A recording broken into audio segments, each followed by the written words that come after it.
الحمد لله وحده والصلاة والسلام على من لا نبي بعده وعلى آله وأصحابه الذين أوفوا عهده. أما بعد فأعوذ بالله من الشيطان الرجيم. بسم الله الرحمن الرحيم.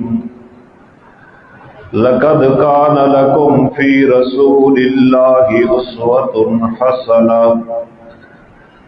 سبحان ربك رب العزة عما يصفون وسلام على المرسلين والحمد لله رب العالمين. سبحانك لا علم لنا إلا ما علمتنا إنك أنت العليم الحكيم. رب اشرح لي صدري ويسر لي أمري واحلل عقدة من لساني يفقهوا قولي. رب يسر ولا تعسر وتممه بالخير وبك نستعين. اللهم إنا نسألك علما نافعا ورزقا واسعا وعملا متقبلا. اللهم صل على محمد وعلى آل محمد كما صليت على إبراهيم وعلى آل إبراهيم إنك حميد مجيد. اللهم بارك على محمد وعلى آل محمد كما باركت على إبراهيم وعلى آل إبراهيم إنك حميد مجيد. گرامی قدر سامعین حضرات، اللہ تعالی کی توفیق سے سیرت النبی صلی اللہ علیہ وآلہ وسلم کے مقدس عنوان پر خطبات جمعہ کی تعداد 88 ہو جائے گی. اللہ کریم صحیح بیان کرنے کی توفیق عطا فرمائے اور فریقین کو اس کے مقتضا پر 100% عمل پیرا ہونے کی توفیق عطا فرمائے.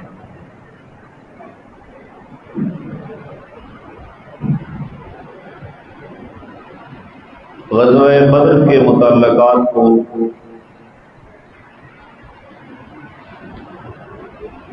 بیان کیا جا رہا تھا. اللہ تعالی نے مسلمانوں کو عظیم فتح عطا فرمائی. کافر اپنی 3 گنا تعداد ہونے کے باوجود شکست کھا گئے. 70 آدمی مارے گئے اور 70 آدمی گرفتار کر لیے گئے.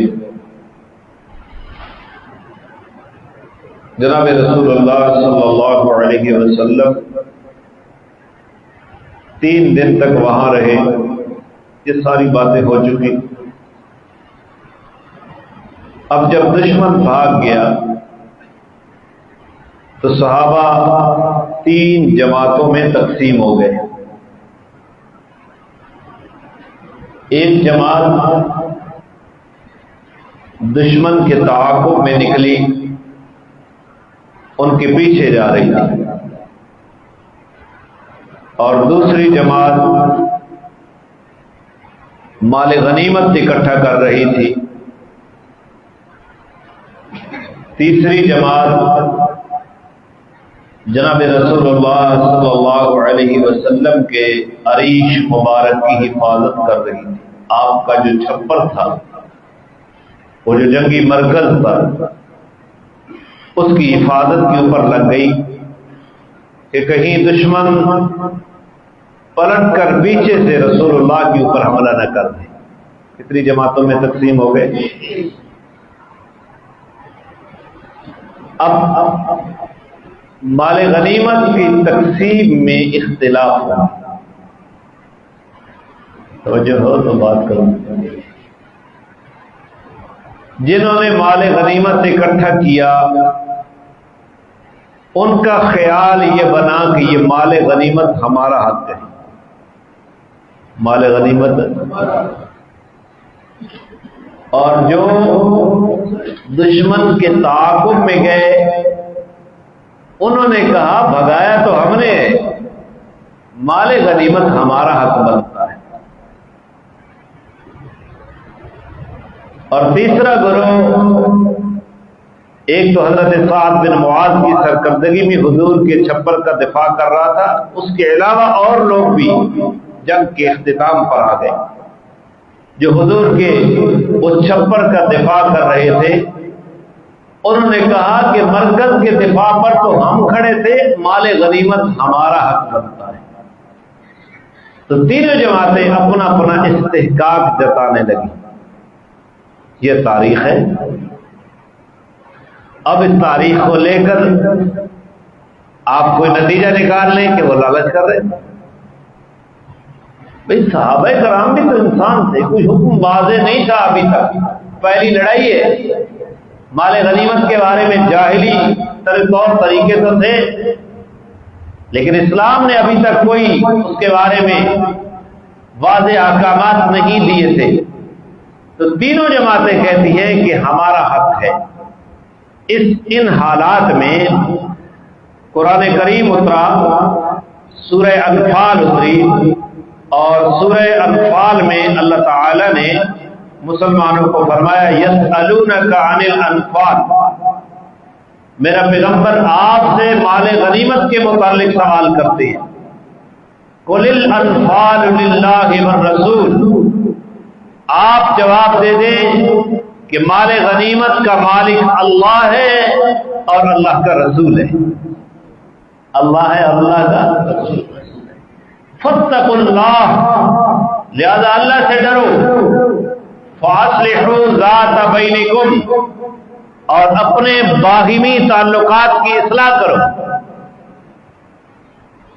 جو چھپر کے دفاع پہ تھے وہ کہتے ہمارا حق ہے، جو دشمن کے تعاقب میں گئے وہ کہتے ہیں ہمارا حق ہے، اور جو مال غنیمت اکٹھا کرنے لگے وہ کہتے ہیں اللہ سے ڈرو، فاصلحوا ذات بینکم، اور آپس کے تعلقات کی اصلاح کرو، وَأَطِیعُوا اللَّهَ وَرَسُولَهُ إِن كُنتُم مُؤْمِنِینَ، اور اگر تم ایمان والے ہو تو اللہ اور اللہ کے رسول کی اطاعت کرو۔ اب تینوں کے دعووں کو ختم کر دیا گیا، مال غنیمت کس کے پاس آ گیا؟ رسول اللہ کے پاس آ گیا۔ اب یہ آیت اتری، اس کے بعد میں تفصیل اتری، وَاعْلَمُوا أَنَّمَا غَنِمْتُم مِّن شَيْءٍ فَأَنَّ لِلَّهِ خُمُسَهُ وَلِلرَّسُولِ وَلِذِي الْقُرْبَىٰ، وہ آیت اتری جس میں مال غنیمت کے احکامات کی تفصیل بیان کر دی۔ تو یہاں اجمال ہے، وہاں اس کی تفصیل ہے۔ تو بہرحال یہ حکم نازل ہوا، اس کے بعد مال غنیمت سارا جناب رسول اللہ صلی اللہ علیہ وسلم کے پاس آ گیا، اور عبداللہ بن قعب رضی اللہ تعالیٰ عنہ کے حوالے کر دیا جناب رسول اللہ صلی اللہ علیہ وسلم نے۔ آپ نے مقام صفرا پر مال غنیمت تقسیم کیا تھا، اور 9 آدمی ایسے تھے جن کو آپ نے حصہ دیا جو میدان بدر میں شریک نہیں تھے۔ ان میں سے پہلا آدمی حضرت عثمان بن عفان ہے رضی اللہ تعالی۔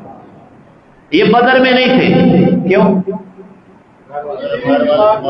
جنہوں نے سنا وہ تو ان کی بیوی بیمار تھی، رسول اللہ کی بیٹی پچھلے جمعے پہ گزرا حضرت رقیہ، حضور کے حکم سے ان کی تیمارداری کے لیے حضرت عثمان رکے تھے۔ تو حضرت عثمان کو رسول اللہ نے بدر کے غانمین میں سے پورا حصہ دیا، جتنا غازیوں کو حصہ ملا اتنا حضرت عثمان کو بھی ملا۔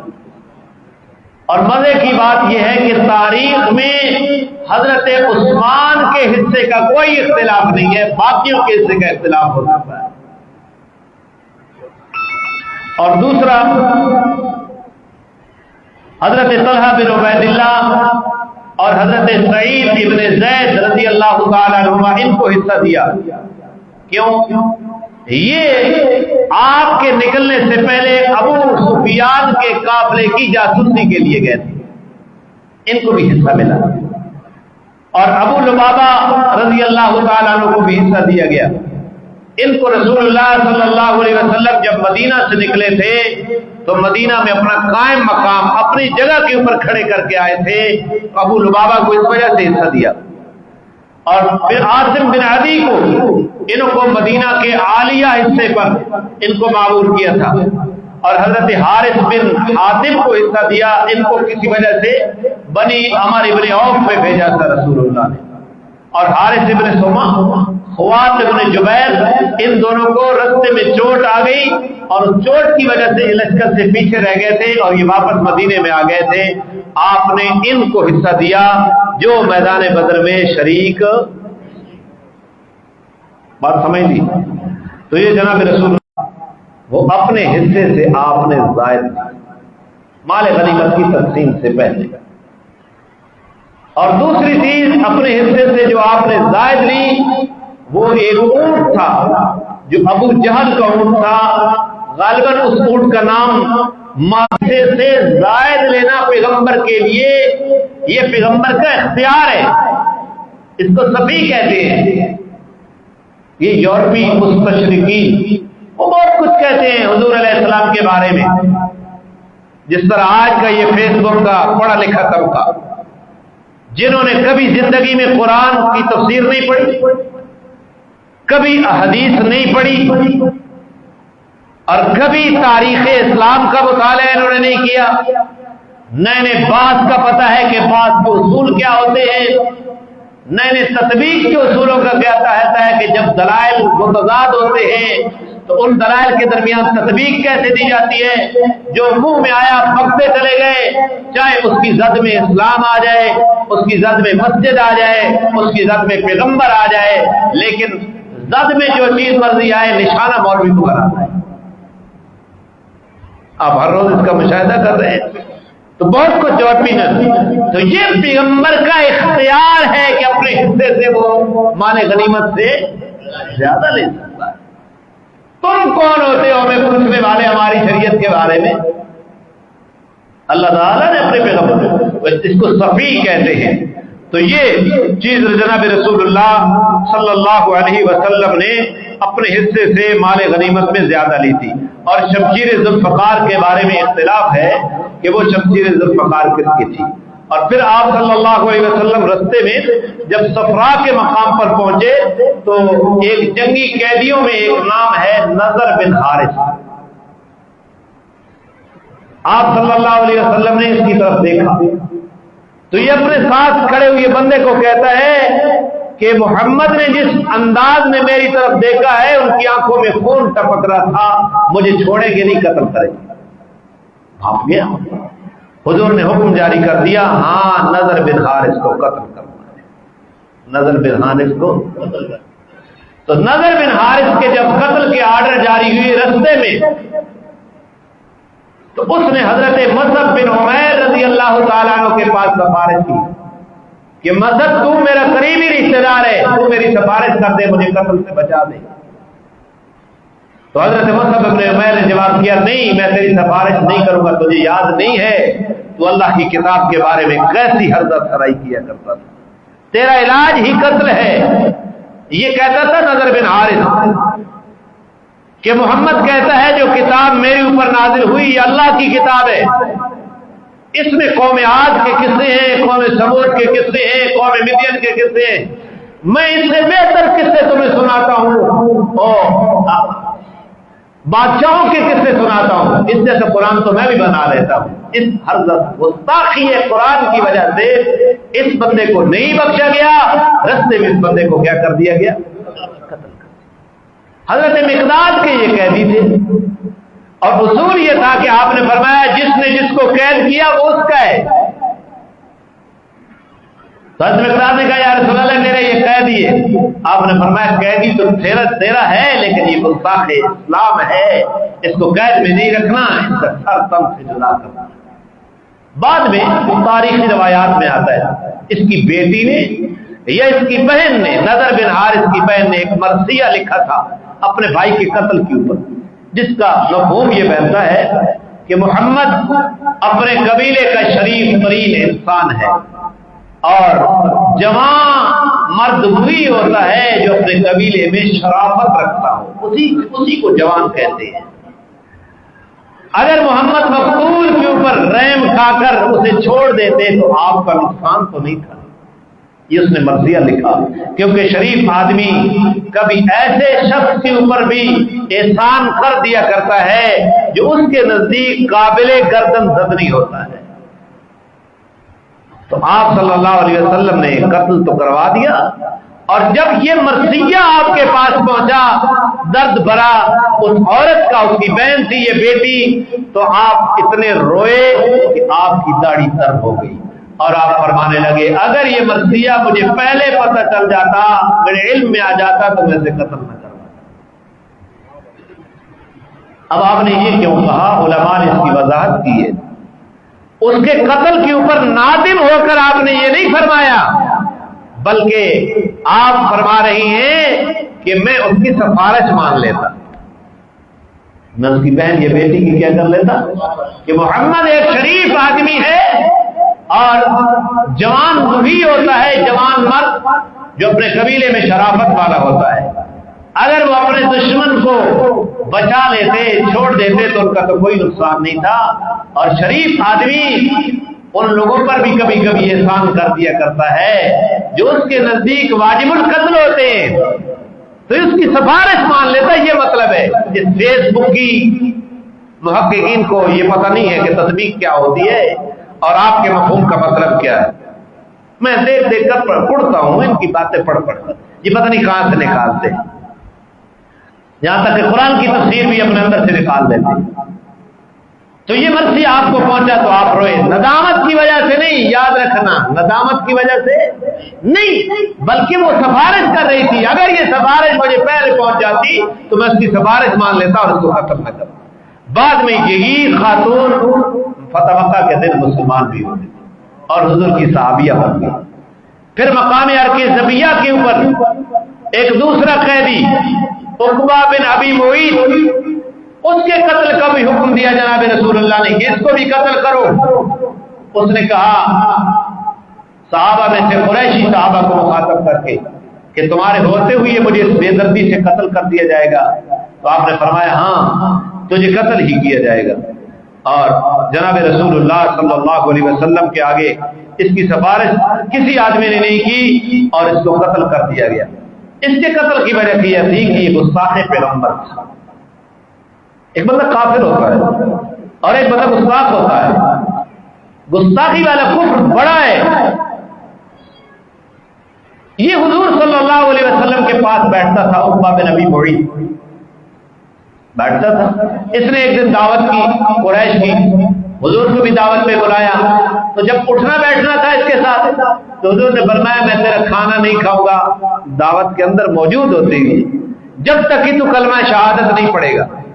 تو اس نے حضور کی دلداری کے لیے کلمہ پڑھ لیا۔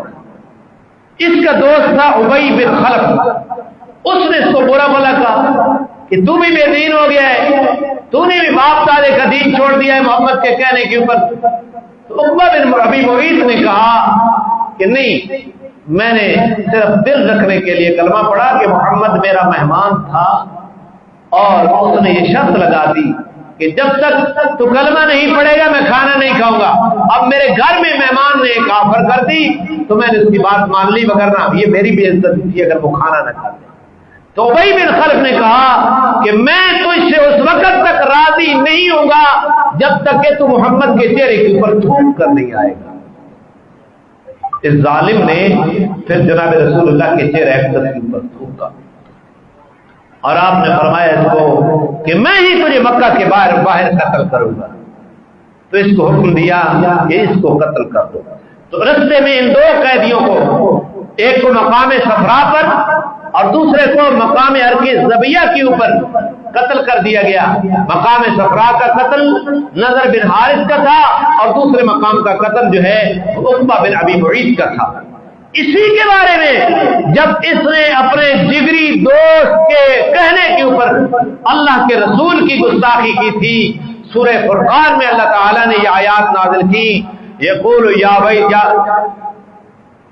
قرآن اس کے بارے میں کہتے ہیں وَيَوْمَ يَعَضُّ الظَّالِمُ عَلَىٰ يَدَيْهِ، اور جس دن ظالم اپنی انگلیوں کو کاٹے گا، افسوس لگتا ہے نا تو بندہ انگلیاں کاٹتا ہے، جس دن قیامت کا دن ظالم اپنی انگلیوں کو کاٹے گا، یقول یا لیتنی اتخذت مع الرسول سبیلا، اور کہے گا کاش کہ میں نے رسول کا رستہ اپنایا ہوتا، یا ویلتا لیتنی لم اتخذ فلانا خلیلا، کاش کہ میں نے فلاں کو اپنا دوست نہ بنایا ہوتا، لقد اضلنی عن الذکر بعد اذ جاءنی، جس میں اللہ کا قرآن آنے کے بعد مجھے گمراہ کر دیا۔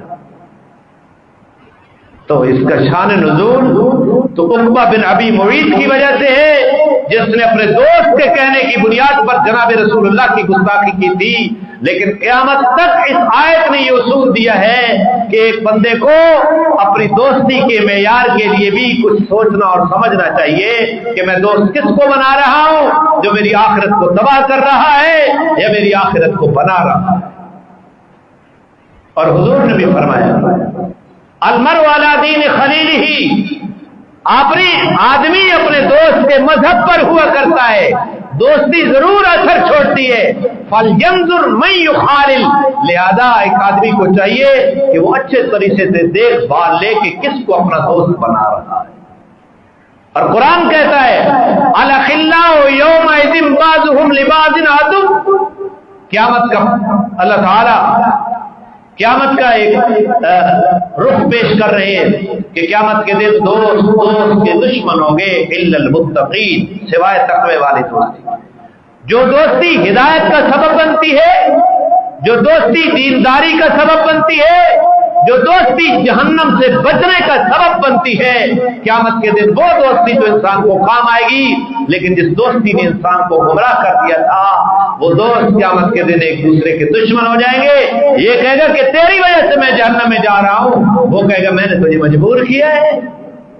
تو عقبہ بن ابی معیط کو رسول اللہ نے قتل کروایا اس وجہ سے کہ اس نے ابی بن خلف کی وجہ سے جناب رسول اللہ صلی اللہ علیہ وسلم کی گستاخی کر دی تھی۔ تو یہ دو قتل ہوئے۔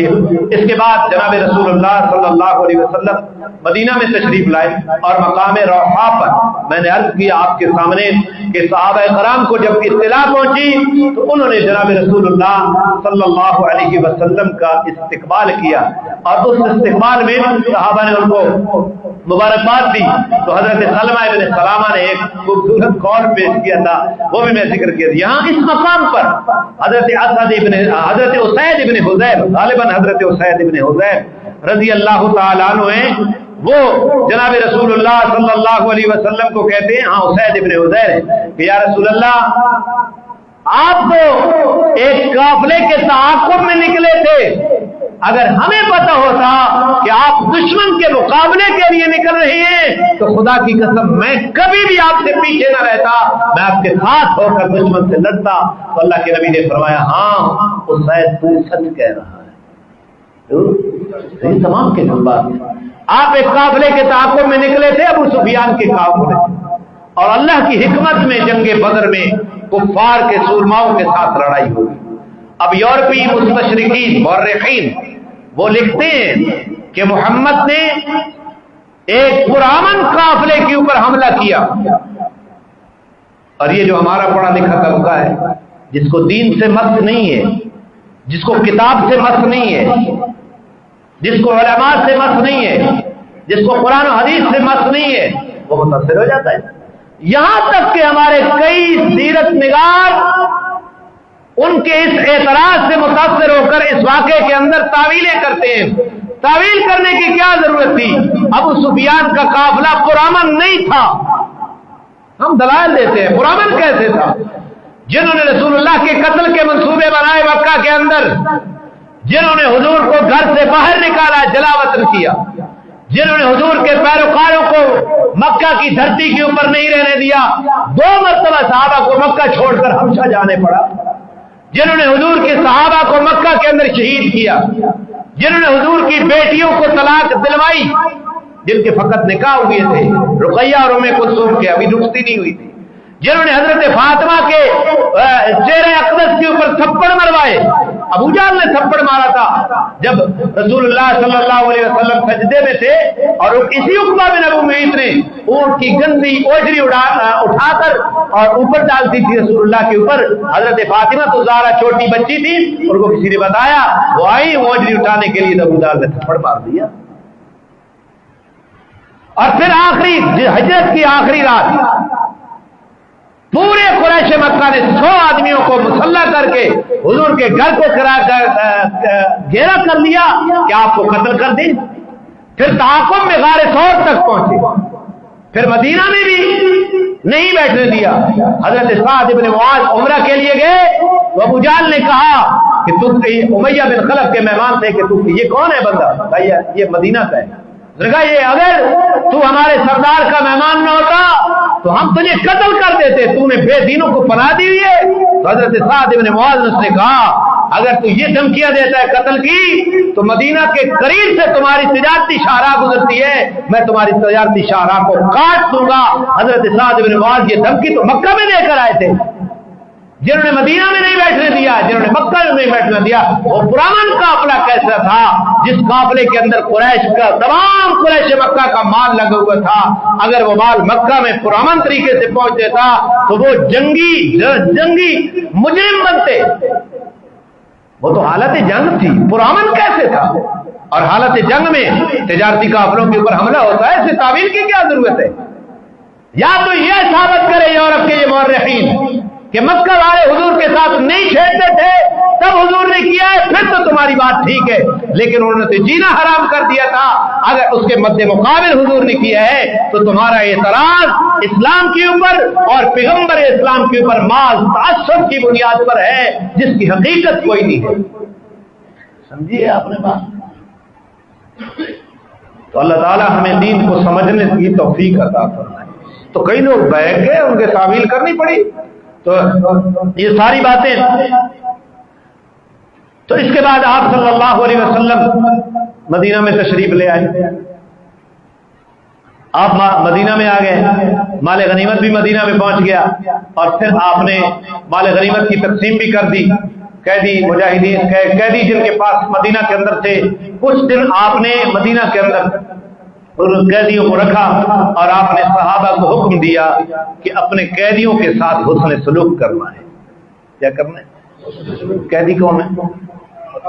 کافر ہے، مسلمان ہے، جو جنگی مجرم ہے۔ میرے پیغمبر نے حکم دیا کہ ان کے ساتھ کیا کرنا ہے۔ تاریخ شاہد ہے، کیا یورپ کے مورخین کو یہ نظر نہیں آتا کہ جنگی میں آج عافیہ کے ساتھ تم کیا کر رہے ہو؟ بڑے آئے امن کے دائی، بڑے آئے تہذیب کے دائی، آج فلسطین کے اندر تم کیا کر رہے ہو؟ اسلام اور پیغمبر اسلام نے تو اصول دیا کہ عین حالت جنگ کے اندر کسی بوڑھے کو قتل نہیں کرنا، عین میدان کارزار کے اندر کوئی بچہ آ جائے تو اس بچے کو قتل نہیں کرنا، دشمن کی املاک کو نقصان نہیں پہنچانا، ان کی کھیتیاں اور باغات نہیں جلانے، عورتوں کو میدان جنگ میں قتل نہیں کرنا، اور جو عیسائیوں کے راہب اور مشائخ ہیں ان کو نہیں قتل کرنا، جو جنگ سے دور بیٹھے ہیں، اپنے صومعہ کے اندر بیٹھے ہیں۔ تم نے تو فلسطین کے اندر بچوں کو ذبح کر دیا، تم نے مساجد شہید کر دی، تم نے علماء شہید کر دیے، تم نے بلا تفریق مرد و عورتوں کے اوپر بھی بمباری کی، تم نے گھروں کے گھر مسمار کر دیے۔ تم دنیا کو کہتے ہو ہم امن والے ہیں، اور پیغمبر اسلام کے اوپر تم اعتراض کرتے ہو۔ پھر اپنی طرف تو دیکھو، افغانستان کے اندر تم نے کیا کیا؟ داعیان امن۔ عراق کے اندر کیا کیا؟ لیبیا کے اندر کیا کیا؟ مصر کے اندر کیا کیا؟ تم نے پوری دنیا کے مسلم ممالک کے اوپر تابڑ توڑ حملے کیے۔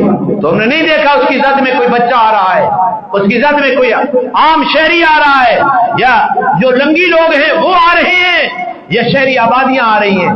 اس کے باوجود تم امن کے دائی اور جس پیغمبر کی اتنی خوبصورت تعلیمات ہیں تم اس پیغمبر اور اس پیغمبر کے پیروکاروں کو دہشت گرد ڈکلیئر کرتے ہو.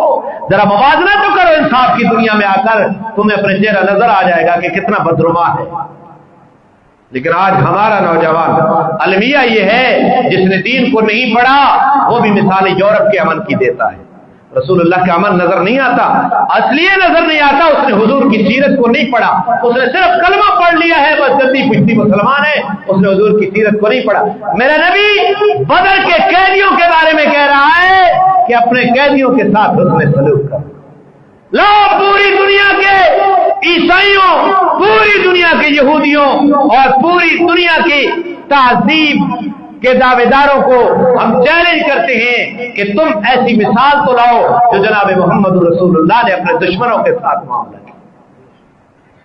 اور پھر انہی جنگی قیدیوں کا بیان ہے کہ اس فرمان مصطفیٰ کی اتنی لاج رکھی صحابہ نے کہ ان کے گھر میں اگر کھانا ہوتا تو وہ کھانا ہمیں دیتے, خود بھوکے رہ جاتے یا خود کھجور کے اوپر گزارا کر لیتے.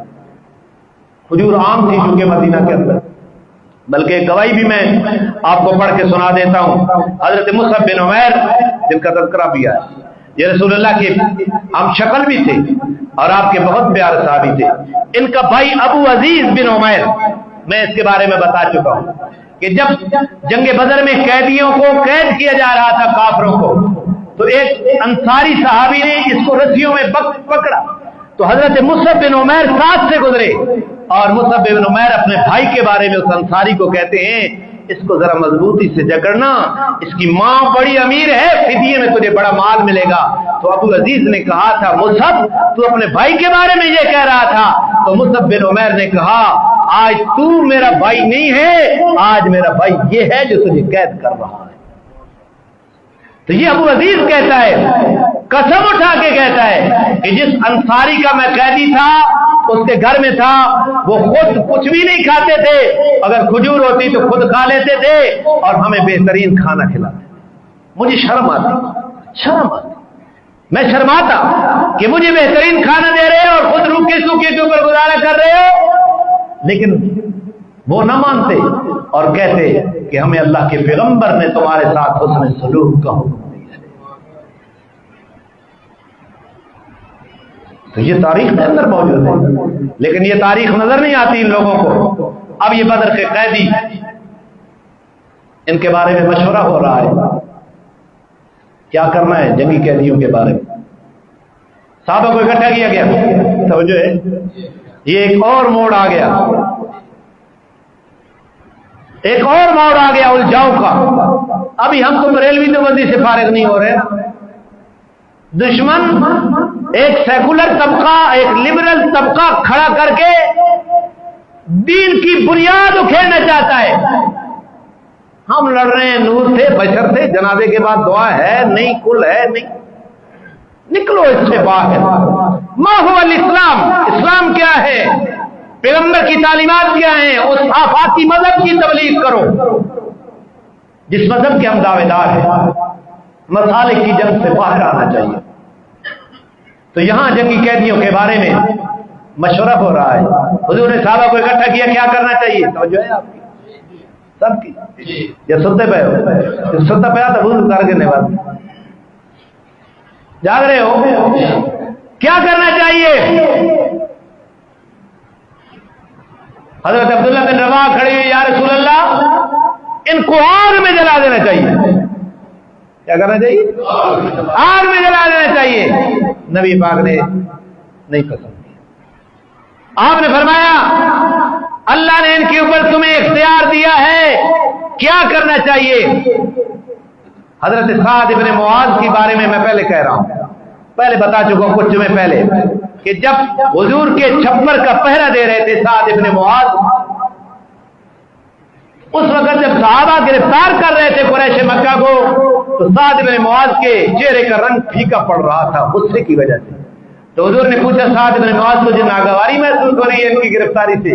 ہاں یا رسول اللہ ناگواری تو ہے, انہوں نے کتنے مظالم آپ اور آپ کے ساتھیوں کے اوپر ڈھائے, ان کی تو گردنیں اڑانی چاہیے, ان کو قید نہیں کرنا چاہیے. ایک موقف سعد بن معاذ، دوسرا موقف عبداللہ بن رواحہ کا کہ ان کو کیا کرنا چاہیے؟ جی بولے بولے بولے، ان کو کیا کرنا چاہیے؟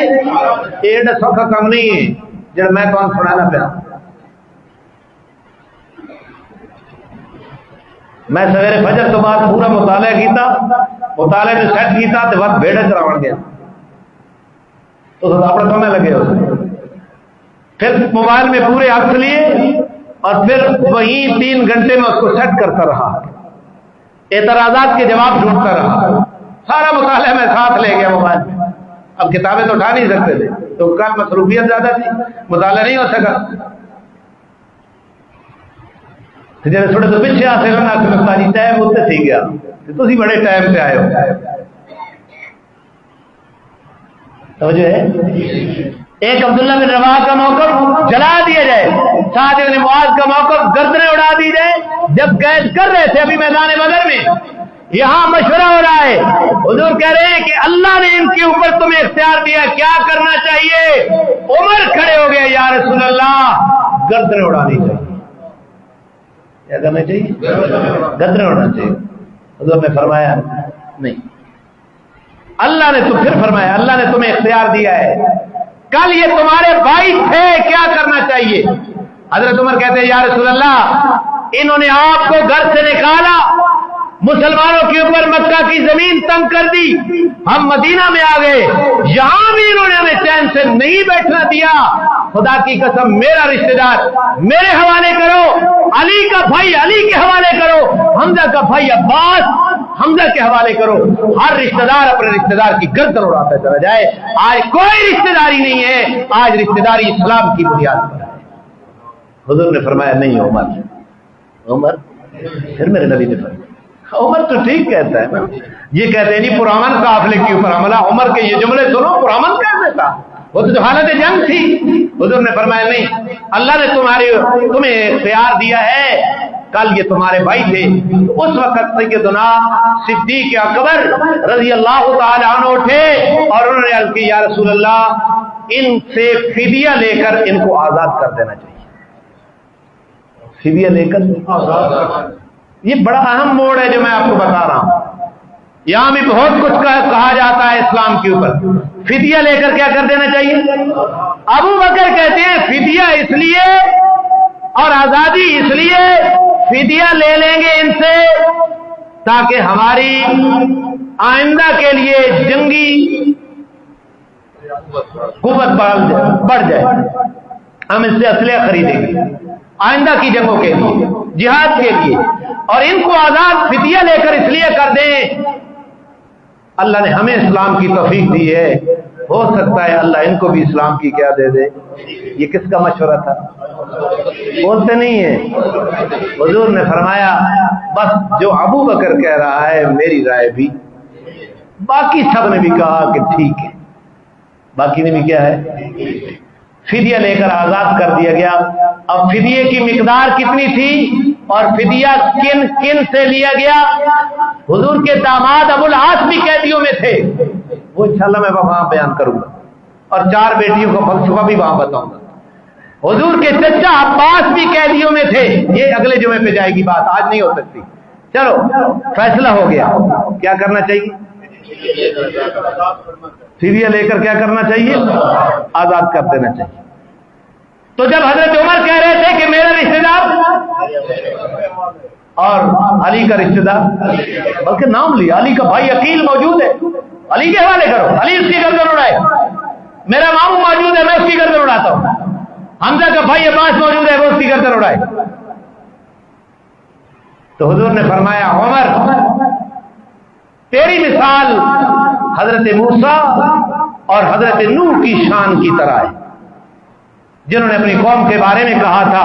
حضرت نوح علیہ السلام نے 950 سال تبلیغ کی، قوم نے کوئی ظلم ایسا نہیں چھوڑا جو حضرت نوح کے اوپر نہ کر گزرا ہو. حضرت نوح نے دعا کی رب لا تذر علی الارض من الکافرین دجارا، اے میرے پروردگار زمین کے اوپر کافروں کا ایک گھر بھی باقی نہ رہے. انک ان تذرہم یضلوا عبادک، اللہ اگر ان کو تو نے باقی رکھا تو یہ تیرے بندوں کو گمراہ کریں گے. ولا یلد الا فاجرا کفارا، آئندہ کے لیے ان کی نسل فاجر اور کفار ہی پیدا ہوگی. تو حضرت نوح نے اپنی قوم کے بارے میں جو کہا تھا، حضرت عمر تیری شان بھی نوح کی طرح ہے اس معاملے میں، اور موسیٰ کی طرح ہے. موسیٰ علیہ السلام نے کیا کہا تھا؟ ربنا اطمس علی اموالہم، جب عاجز آ گئے نا، اے میرے پروردگار ان کے مالوں کو مٹا دے. واشدد علی قلوبہم فلا یؤمنوا حتی یروا العذاب الالیم، اور ان کو دلوں کے اوپر مہر لگا دے، یہ جب تک کہ دردناک عذاب نہ دیکھ لیں اس وقت تک اللہ یہ ایمان نہیں لائے. تو حضرت موسیٰ نے اور صدیق اکبر کو حضور نے فرمایا صدیق تیری شان جناب ابراہیم کی طرح ہے اور جناب عیسیٰ علیہ السلام کی طرح ہے. اپنی قوم کے بارے میں قوم نے حضرت ابراہیم کے ساتھ بھی ظلم کیے، لیکن حضرت ابراہیم کیا کہتے ہیں؟ فمن تبعنی فانہ منی، جس نے میرا رستہ لیا وہ میرا ہے. ومن عصانی، اور جس نے میری نافرمانی کی فانک غفور الرحیم، میرا اللہ پھر بھی تو بخشنے والا ہے، پھر بھی تو کیا کرنے والا ہے؟ رحم کرنے والا ہے، بدعا نہیں. اور حضرت عیسیٰ نے کیا کہا؟ ان تعذبہم فانہم عبادک، اگر تو ان کو عذاب دے تو تیرے بندے ہیں. وان تغفر لهم فانک انت العزیز الحکیم، اگر تو ان کو بخش دے تو تو غالب ہے، تجھے کون پوچھ سکتا ہے. الحکیم، تو حکمتوں والا ہے، یہ تیرا فیصلہ ہے. تو جناب عمر کو بھی حضور نے ایک نبی کے ساتھ تشبیہ دی ایک خاص صفت میں، اور ایک حضرت صدیق اکبر کو بھی دو نبیوں کے ساتھ کیا دی؟ تشبیہ دی. اب توجہ یہاں ایک اہم موڑ ہے. تو مشورہ ہو گیا، فیصلہ کیا ہوا؟ ادھر اللہ کی جانب سے اختیار آ گیا، چاہے تو فدیہ لے لو، چاہے انہیں قتل کر دو، لیکن اگر قتل نہیں کرو گے، فدیہ لو گے، تو آئندہ کے لیے تمہارے اتنے ہی بندے اگلے سال قتل ہو گے. اگلے سال تو صحابہ نے عرض کیا یا رسول اللہ آج فدیہ لے لیتے ہیں، آج اس سے ہم جنگی کمر کو مضبوط کریں گے، اور آئندہ سال جس کی قسمت میں شہادت ہوئی اللہ اس کو درجہ شہادت دے گا اور وہ جنت کا مستحق بن جائے گا. لہذا جو فیصلہ ہو گیا ہے ہمیں وہ کیا ہے؟ اب اس اختیار بھی مل گیا. اب میں تمہیں کچھ یہاں بات واضح کرنی ہے. ادھر قرآن کریم اترا اس فیصلے کے بعد، ما کان للنبی ان یکون له اسرا حتی یسخن فی الارض، نبی کے لیے یہ بات مناسب نہیں ہے کہ اس کے ہاتھ میں قیدی ہوں جب تک کہ وہ خون ریزی نہ کر لے، وہ قیدیوں کو چھوڑ دے. یہ نبی کے لیے مناسب نہیں ہے. تريدون عرض الدنیا، تم دنیا کا سامان چاہتے ہو. یہاں نبی مراد نہیں ہے، شاید کچھ وہ لوگ مراد ہوں جن کے دل میں صرف مال غنیمت کا لالچ آ گیا. تريدون عرض الدنیا واللہ یرید الآخرہ، اللہ تو آخرت چاہتے ہیں. واللہ عزیز الحکیم، اللہ غالب حکمت والا ہے. لولا کتاب من اللہ سبق لمسکم فیما اخذتم عذاب عظیم، اگر اللہ کی جانب سے لکھت نہ موجود ہوتی تو تمہیں بہت بڑا عذاب پہنچتا. اس فدیہ کی وجہ سے یہ عتاب آیا. حضور بھی رونے لگے اس آیت کے نزول کے بعد، اور ابو بکر صدیق بھی رونے لگے. اوپر سے عمر آ گئے، یا رسول اللہ کیوں رو رہے ہو؟ مجھے بھی بتاؤ، میں بھی تاکہ تمہارے ساتھ ہو کر رہوں. تو حضور نے فرمایا عمر رو اس لیے رہا ہوں ان قیدیوں کو چھوڑنے کی وجہ سے اللہ نے مجھے اس درخت کے قریب عذاب دکھایا، نازل نہیں ہوا، عذاب دکھایا. اگر وہ عذاب آ جاتا تو عمر کے علاوہ کوئی نہ بچتا. دوسری روایت میں سعد بن معاذ کا نام بھی ہے، اگر وہ عذاب آتا تو سعد بن معاذ کے علاوہ کوئی نہیں بچتا. اس لیے رو رہے ہو. عبداللہ بن رواحہ نے بھی تو کہا تھا کیا کر دو، جلا دو. ان کا نام کیوں نہیں گیا استثنائی؟ تو علماء نے لکھا ہے کیونکہ شریعت جلانے کو پسند نہیں کرتی، اس لیے اس کا نام نہیں آیا. جلانے کی اجازت نہیں ہے مخلوق کو، چاہے کافر کیوں اور بھی کسی مخلوق کو جلانے کی اجازت نہیں ہے. تو یہ عذاب آ جاتا، کوئی بھی نہ بچتا. اور اس کی وجہ کیا ہے؟ اب ایک بات اور سمجھنا، یہ جو تريدون عرض الدنیا ہے کہ تم دنیا کا سامان چاہتے تھے، اس لیے کہا آیا تو یہ ایک تاریخ بھی ہے اور قرآن بھی ہے، لیکن اس کو سمجھنے کے لیے ضروری ہے شاید کسی کے دل میں صحابہ کے بارے میں میلان آ جائے کہ وہ مال غنیمت کے لالچ میں یوں کر رہے تھے۔ صحیح حدیث کے اندر موجود ہے، حضور نے فرمایا کہ اہل بدر کو اللہ نے جھانک کر دیکھا، فقال اعملوا ما شئتم قد غفرت لكم، اور فرمایا کہ تم جو چاہے مرضی کرو میں تمہیں بخش چکا ہوں۔ میں تمہیں پہلی جنگ تھی، اس میں کمیاں بھی تھیں، اس میں کوتاہیاں بھی تھیں، اس میں کمزوریاں بھی تھیں، اور ان کمزوریوں، کمیوں، کوتاہیوں کی نشاندہی کے لیے اللہ نے پوری سورہ انفال اتاری۔ آپ سورہ انفال کو پڑھے تو صحابہ کرام کی ڈائریکٹ تربیت، جنگی تربیت جناب رسول اللہ کی زبان اقدس سے قرآن کے اندر اللہ کریم نے خود کی، اور پیغمبر کی زبان سے وما ينطق عن الهوى ان هو الا وحی یوحى، میرا پیغمبر اپنی مرضی سے نہیں بولتا، جب بھی بولتا ہے وہی سے بولتا ہے۔ تو وہ پیغمبر کہہ رہی ہیں کہ جو آل بدر ہیں اللہ نے جو چاہے مرضی کریں اللہ نے ان کو بخش دیا، اللہ نے ان کو، لہذا ان الفاظ کے ظاہری مفہوم کی طرف نظر کر کے کبھی بھی صحابہ کے بارے میں بدگمان نہ ہونا، وگرنہ ایمان کے ضیاع کا خطرہ ہے۔ ہم اپنی طرف دیکھیں، 4% کے فائدے کے لیے ہم اپنی دکان نہیں بند کر سکتے نماز کے اوقات میں۔ کتنے لوگ روزہ چھوڑ دیتے ہیں، احتساب صحابہ کا کرتے ہیں۔ کتنے لوگ حج فرض کے تارک ہیں، احتساب صحابہ کا کرتے ہیں۔ پوری بات یہ سن کے عموماً لوگ بہنوں کو اپنی وراثت میں حصہ نہیں دیتے، لیکن احتساب صحابہ کا کرتے ہیں۔ اپنی طرف تو دیکھو، آپ لڑی وینیاں سے دنیا، اللہ میں سمجھ نصیب، صحابہ کے بارے میں بدگمان نہ ہو۔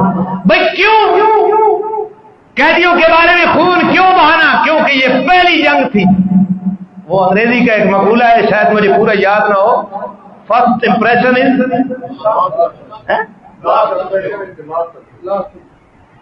یہ پہلا تھا، پہلا اور آخری، پہلی جنگ تھی اسلام کی، اور اتنی مار دینی تھی کفر کے سرغنوں کو کہ پھر وہ اسلام کے خلاف اور پیغمبر اسلام کی طرف آنکھ بھی نہ اٹھا کے دیکھے۔ اس لیے اللہ تعالیٰ نے یہ عتاب فرمایا تھا، حالانکہ وہ مشورے سے ہوا تھا۔ میں اس کے بارے میں بھی تھوڑا سا بتاتا ہوں، وقت شاید تھوڑا زیادہ ہو جائے، تھوڑا تیار بیٹھنا، لیکن بات تو بتانی ہے نا، آج کے عنوان کو تو پورا کرنا ہے، لیکن جمعہ ٹائم پہ ہوگا انشاءاللہ، جڑا میں نے ذہن سے ایرید اللہ ویرید اللہ ان یحق الحق، اللہ اس جنگ کے ذریعے حق کو حق دکھانا چاہتا تھا، بکلماتی ہی، اپنے کلمات کے ذریعے، وعدوں کے ذریعے، ویقطع دابر الکافرین، اور کافروں کی جڑ کاٹنا چاہتا تھا، لیحق الحق، تاکہ حق حق ہو کر واضح ہو جائے، ویبطل الباطل، اور باطل باطل ہو جائے، ولو کرہ المجرمون، اگرچہ مجرم اس کو ناگوار سمجھے۔ یہ ہدایات تھی۔ فاضربوا فوق الاعناق، ان کی گردنوں کو مارو، واضربوا منہم کل بنان، ان کے جوڑ کو مارو، یہ ہدایت تھی۔ فَإِذَا لَقِيتُمُ الَّذِينَ كَفَرُوا، جب تمہاری کافروں سے جنگ ہو، فَضَرْبَ الرِّقَابِ، ان کی گردنیں اڑاؤ، حَتَّىٰ إِذَا أَثْخَنْتُمُوهُمْ فَشُدُّوا الْوَثَاقَ، جب ان کا خون خوب بہہ چکے پھر ان کو قیدی کرو۔ فَإِمَّا مَنًّا، اس کے بعد خوب خون ریزی کے بعد اگر تم ان کے ساتھ احسان کرو، وَإِمَّا فِدَاء، یا فدیہ لو، حَتَّىٰ تَضَعَ الْحَرْبُ أَوْزَارَهَا، یہاں تک کہ جنگ اپنے ہتھیار خود ڈال دے، اس وقت تو قیدی بنایا جا سکتا تھا، وگرنہ پہلی جنگ کے اندر ان کو کیا کرنا تھا؟ اتنے واضح احکامات کے باوجود اگر تم ان کے لیے نرمی کر رہے ہو تو اپنے لیے مشکلات پیدا کر رہے ہو۔ آئندہ کے لیے ان کو ایسی مار دکھانی تھی کہ یہ پھر پوری رہتی دنیا تک یہ سوچ بھی نہ سکے پیغمبر اسلام کے خلاف اٹھانے کے لیے۔ ان واضح ہدایات کے بعد رحم کی کوئی گنجائش نہیں تھی، تم نے ان کے اوپر رحم کر دیا تو اللہ کا عتاب نازل ہوا۔ اللہ کا سمجھ لیے بات، آگے چلو۔ اچھا بھائی ایک سوال ہے کہ اگر اختیار دے دیا تھا کہ قتل کرو تمہاری مرضی، فدیہ لو تمہاری مرضی، اگر فدیہ لوگے تو آئندہ سال تمہارے اتنے بندے شہید ہوں گے، اتنے بندے، اختیار کے بعد عتاب نازل کرنا، اس کا کیا مطلب؟ تو بھائی یہ اختیار نہیں تھا۔ آپ کی توجہ ہے تو میں بڑی عام بات کر رہا ہوں، یہ اختیار ظاہری اختیار نہیں تھا، بلکہ یہ اختیار امتحان تھا۔ یہ کیا تھا کہ کیا کرتے ہیں، اس لیے اختیار دیا۔ میں اس کی مثال دیتا ہوں۔ شب معراج میں جناب رسول اللہ کو 2 پیالے پیش کیے گئے، ایک دودھ کا اور دوسرا شراب کا۔ ایک دودھ کا کہ آپ کی مرضی دودھ پیو یا شراب پیو، آپ نے کس پیالے کو اختیار کیا؟ دودھ کا۔ تو آپ نے دودھ پی لیا۔ جبریل امین نے بتایا اگر آپ شراب والا اختیار استعمال کرتے تو آپ کی امت گمراہ ہو جاتی۔ تو وہ اختیار نہیں تھا، وہ کیا تھا؟ امتحان تھا۔ نبی کی بیویوں کے بارے میں قرآن کہتا ہے یا ایھا النبی قل لازواجک، اے میرے نبی اپنی بیویوں کو کہہ دو ان کنتن تردن الحیات الدنیا، اگر تم دنیا کی زندگی کا ارادہ کرتی ہو، وزینتہا، دنیا کی ٹھاٹ باٹ چاہتی ہو، فتعالین امتعکن واسرحکن سراحا جمیلا، تو آؤ تمہیں میں ایک جوڑا کپڑے کا دے دیتا ہوں اور تمہیں اپنی زوجیت سے فارغ کر دیتا ہوں۔ اگر تمہارا یہ مقصد ہے وَإِن كُنتُنَّ تُرِدْنَ اللَّهَ وَرَسُولَهُ وَالدَّارَ الْآخِرَةَ، اور اگر تمہارا مقصود اللہ اور اللہ کا رسول ہے اور آخرت کا گھر ہے، فَإِنَّ اللَّهَ أَعَدَّ لِلْمُحْسِنَاتِ مِنكُنَّ أَجْرًا عَظِيمًا، تو عالم آخرت میں جو نیکوکارہ ہوں گی اللہ نے ان کے لیے اجر عظیم تیار کر رکھا ہے۔ اب اختیار دیا اللہ نے نبی کی بیویوں کو، یا تو تم دنیا اور دنیا کی زینت لے لو تو کپڑے لے کر تم طلاق لے لو، یا تم اللہ اور اللہ کے رسول کا انتخاب کر کے، آخرت کا انتخاب کر کے آپ کے لیے جنت بنا لو۔ تو یہ اختیار نہیں تھا بلکہ کیا تھا؟ ازواج مطہرات نے اس آیت کے نزول کے بعد اختیار کیا کہ یا رسول اللہ بھوکی ہوں یا پیاسی ہوں آپ کی زوجیت میں رہیں گی، کبھی بھی ہماری زبان پر شکوہ نہیں آئے گا۔ شکوہ ہمیں دنیا سے کیا کرنا، ہمیں آپ کی زوجیت چاہیے۔ تو یہ اسی طرح کا اختیار تھا، اختیار بمانا امتحان۔ اور اس کی ایک مثال اور دے دیتا ہوں، قرآن میں آتا ہے پہلے پارے میں 2 فرشتوں کو اللہ نے پچھلی قوموں کی طرف بھیجا تھا جادو اور معجزے کے درمیان فرق کرنے کے لیے۔ 2 فرشتوں، ایک ہاروت اور دوسرے ماروت، کہ تم جاؤ لوگوں کو جا کر جادو سکھاؤ۔ جادو تو فرشتے جادو سکھا رہے ہیں، اس کا کیا مطلب ہے کہ جادو سکھاؤ تاکہ لوگوں کو جادو کا علم ہو اور معجزے کو دیکھ کر اور جادو کو دیکھ کر وہ فرق معلوم کر سکیں۔ تو وہ امتحان تھا اس قوم کا کہ آیا جادو سیکھ کر لوگوں کے اوپر جادو کرتے ہیں یا اس فرق کے لیے جادو سیکھتے ہیں۔ تو اختیار بمانا اختیار نہیں ہے، اختیار بمانا امتحان۔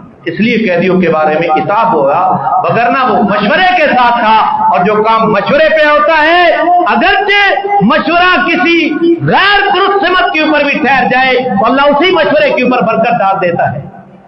یہاں پر فقہائے کرام نے ان آیات کے پیش نظر بہت ساری لمبی فقہی اجتہادی بحث کی ہے کہ ایک نبی کا اجتہاد ہوتا ہے اور ایک امتی کا اجتہاد ہوتا ہے۔ نبی کا اجتہاد کس نوعیت کا ہوتا ہے اور امتی کا اجتہاد کس نوعیت کا ہوتا ہے۔ نبی کے اجتہاد کے بعد اگر کوئی حکم آ جائے تو اس کا حکم کیا رہتا ہے، اور امتی کے اجتہاد کے بعد اگر کوئی حکم آ جائے تو اس کا رتبہ اور حکم کیا رہتا ہے۔ یہ لمبی بات ہے جو آپ کی ضرورت نہیں ہے، تو اللہ میں سمجھنے کی توفیق عطا فرمائے۔ انشاءاللہ اگلے جمعے کے اوپر قیدیوں کے فدیے کی مقدار کیا تھی اور کتنا فدیہ تھا، کس طریقے سے قیدیوں کو آزاد کیا گیا، یہاں سے انشاءاللہ ہم چلیں گے۔ اللہ عمل کی توفیق عطا فرمائے۔ ایک بات میں نے اور عرض کر دی، اس ہفتے کے اندر اسلام آباد کے اندر ایک مسجد کو گرا دیا گیا رات کی تاریکی میں اور باغ لگا دیا، اور ہمارے وزیر مملکت کل بھی اسمبلی کے اندر کھڑے ہو کر جھوٹ بول رہے تھے، نون لیگ کے وزیر، کہ ہمارا مسجد کی منتقلی کا معاہدہ تھا، فلاں تھا، یوں تھا، ہم نے نہیں کیا۔ آندھی نکال ہے۔ آج کیوں گرفتاریاں کر رہے ہو؟ جب ہماری قیادت نے کہا ہم جمعہ وہاں پڑھے، کیوں گرفتاریاں کر رہے ہو؟ وہاں جمعہ پڑھنے سے لوگوں کو کیوں روک رہے ہو اس پلاٹ کے اوپر؟ اور پھر میں ان لوگوں سے بھی کہنا چاہتا ہوں جنہوں نے تعصب کی پٹی باندھی ہوئی ہے مولانا فضل الرحمان اور جمعیت کی حد تک، وہ دن رات نون لیگ کو گالیاں دیتے ہیں کہ ہمارے لیڈر کو قید میں رکھا ہوا ہے، لیکن آج فیس بک میں نے دیکھی اور وہ وزیر مملکت کے بیان کو تعین میں پیش کر کے فضل الرحمان کو گالیاں دیتے تھے کہ دیکھو اس کی منافقت، یہ کہہ رہا ہے مسجد گر رہی ہے اور حکومت کا وزیر کہہ رہا ہے ہم نہیں گرائی۔ تو اس کو وہاں فضل الرحمان کے ساتھ تعصب میں نون لیگ کو فرشتہ سمجھ رہے ہیں، اور ویسے نون لیگ کو کہتے ہیں کہ یہ چور ہے، اور ہمارا فضل الرحمان سے اختلاف اس لیے ہے کہ یہ چوروں کا ساتھی ہے، اور چوروں کے اوپر اعتماد کر کے فضل الرحمان کے بارے میں منافقت کی باتیں کرنے والے، کم از کم خود تم بھی تو دین، دیانت اور عدل کے کوئی پیمانہ تو اپنے لیے بنا لو۔ مسجد گر گئی ہے اور تمہارے دور حکومت میں مساجد گرائی گئی، سندھ کے اندر 40 مساجد گرائی گئی۔ وجہ کیا ہے مساجد کو گرانے کی؟ آئی ایم ایف اور یہ ایف اے ٹی ایف ان کے ایجنڈے کے اوپر ہے کہ پاکستان کے دارالحکومت کے اندر کوئی مسجد اور کوئی مدرسہ نہیں ہونا چاہیے۔ ہمارے جتنے لبرل حکمران ہیں، چاہے وہ پیپلز پارٹی کی صورت میں آئے، تحریک انصاف کی صورت میں آئے یا نون لیگ کی صورت میں آئے، ان تمام اس ایجنڈے کی تکمیل میں مساجد کو شہید کرنے کا ان کا پروگرام موجود ہے، اور مساجد کو بچانے کے لیے جمعیت علماء اور مذہبی جماعتیں موجود ہیں جو مساجد کو نہیں گرانے دے گی۔ اور ہمیں تان و تشنیع بھی ہو تو ہم انشاءاللہ مساجد کے تحفظ کے لیے اپنی جانیں بھی نچھاور کریں گے نا انشاءاللہ۔ پھر کہتے ہیں جی غیر قانونی، یہ تحریک انصاف کے زمانے میں بھی کہا جا رہا تھا غیر قانونی۔ اگر تحریک انصاف کے زمانے میں عمران خان کے گھر کو ریگولرائز کیا جا سکتا تھا تو ایک مسجد اگر اسلام کے نام پر ملک بننے والے ملک کے اندر بن گئی تو کیا اس کو قانونی حیثیت نہیں دی جا سکتی؟ اور یہ مسجد، یہ تو پاکستان بننے سے پہلے اس جگہ کے اوپر مسجد تھی، اور جنرل ضیاء الحق نے اس مسجد میں نماز پڑھی اور اس مسجد کو پھر اثر نو تعمیر کروایا، محکمہ اوقاف کے اندر دی، اور اس مسجد کا آج بھی جو امام ہے وہ جنرل ضیاء الحق کے زمانے سے ہے اور سرکاری خطیب ہے۔ جب ایک قوم کا حکمران ایک مسجد کو شہید کر کے پھر اسی جگہ کے اوپر مسجد بناتا ہے اور 80 کی دہائی کی، تو اس کی قانونی حیثیت میں کیا شبہ تھا کہ اس کو راتوں رات گرایا گیا؟ اور پھر کہتے ہیں جی ہم مسجد کو منتقل، اور بھائی جہاں مسجد بن جاتی ہے میرے نبی کا فرمان ہے قیامت تک وہ مسجد ہے، اس کی جگہ کو منتقل نہیں کیا جا سکتا۔ کہاں سے پڑھا تم نے دین کہ ہم نے مسجد کو ادھر منتقل کر دیا؟ جس کا اختیار اللہ پیغمبر کو نہیں دیتا، شہباز شریف کو کیسے اختیار ہے یا ایک محسن نقوی کو کیسے اختیار ملتا ہے؟ لہذا مسجد قیامت تک کے لیے مسجد ہے۔ اور آپ میری بات دل کی تختیوں کے اوپر لکھ لیں، جتنی لبرل جماعتیں ہیں سندھ کے ملک کے اندر اور جن کا دعویٰ ہے ریاست مدینہ کا، بشمول وہ یورپ کی تائید میں اور یورپ کی آشیرواد میں اس ملک سے اسلام اور اسلام کی اسلامی اقدار کو مٹانے کے لیے یہ تمام جماعتیں ایک صف میں یکجا ہیں، اور اگر ان کے مد مقابل ہیں تو وہ مذہبی اور سیاسی جماعتیں ہیں۔ آپ سے میری التماس یہ ہے کہ آپ نے تان و تشنیع سے گھبرانا، ہم نے انشاءاللہ اپنی قیادت کے ساتھ کھڑے ہو کر ہم نے مساجد کا دفاع بھی کرنا ہے، دین کا بھی دفاع کرنا ہے، شاعر اسلام کا دفاع بھی کرنا ہے۔ ہمارا امتحان ہے، وگرنہ اللہ تعالیٰ اگر کوئی بھی نہ رہے تو ابابیلوں کو بھیج کر لشکر تباہ کر سکتا ہے، لیکن اس وقت ہو سکتا ہے کہ جب ہمارا امتحان فیل ہو جائے، ہمارا امتحان۔ اور میں ممبر پہ بیٹھ کے کہتا ہوں انشاءاللہ وہ مسجد تعمیر ہوگی، اور جرت بھی نہیں ہے ان لنڈے کے حکمرانوں کے اندر کہ یہ روک سکے گرفتاریوں سے، انشاءاللہ تعمیر ہوگی۔